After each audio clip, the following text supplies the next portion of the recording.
Last time I was here, I had to go like this because of the bright light. So, ah, I'm getting wiser. I'd like to believe.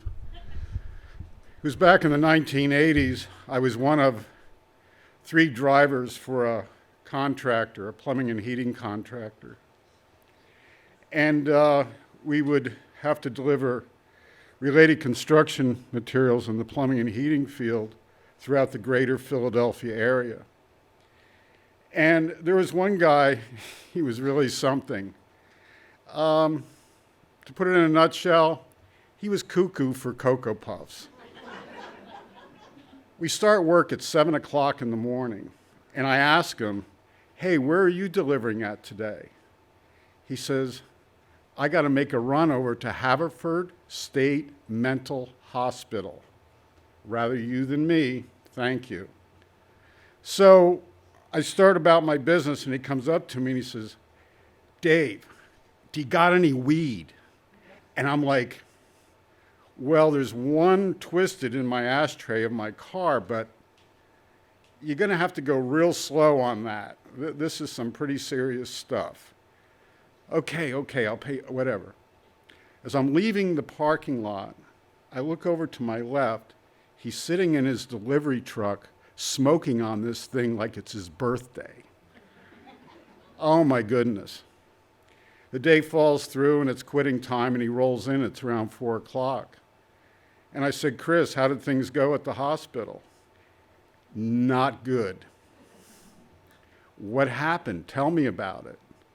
He says, well, I got wandering around. I was trying to find the work crew to make this delivery, and I wasn't having any luck with that.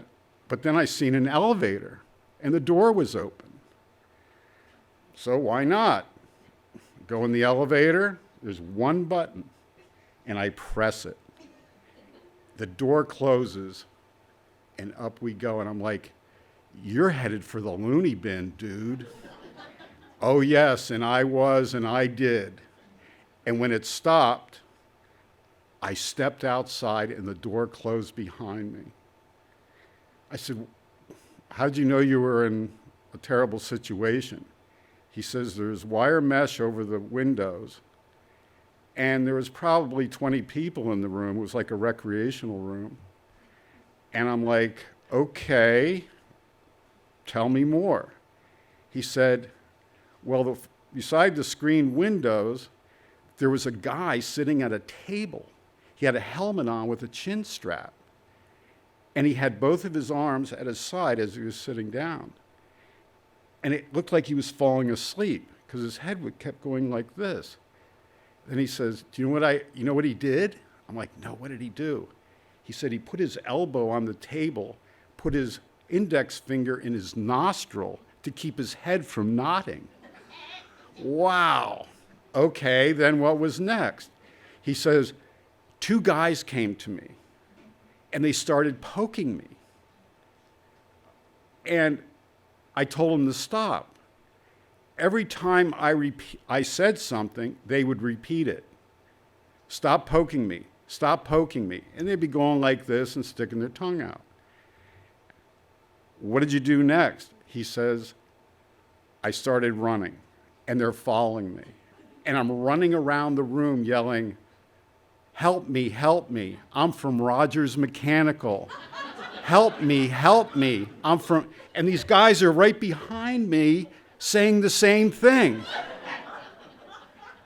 Finally, an intern comes out to see what all the commotion's about. And I go to him and I say, you got to help me, man. I'm here to make a delivery. I'm from Rogers Mechanical. Do you have any ID on you? No. Wow. So what happened next? He says, I hope I memorized the office number.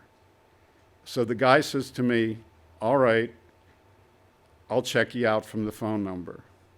So I said to Chris, what did they let you do? Hang out in their snack room or their lounge or something? He says, no. I said, no? What did they do? He said, they locked me in a padded cell. I was in there for an hour and a half before they figured it out. If only you would have heeded my advice earlier that day. Peace.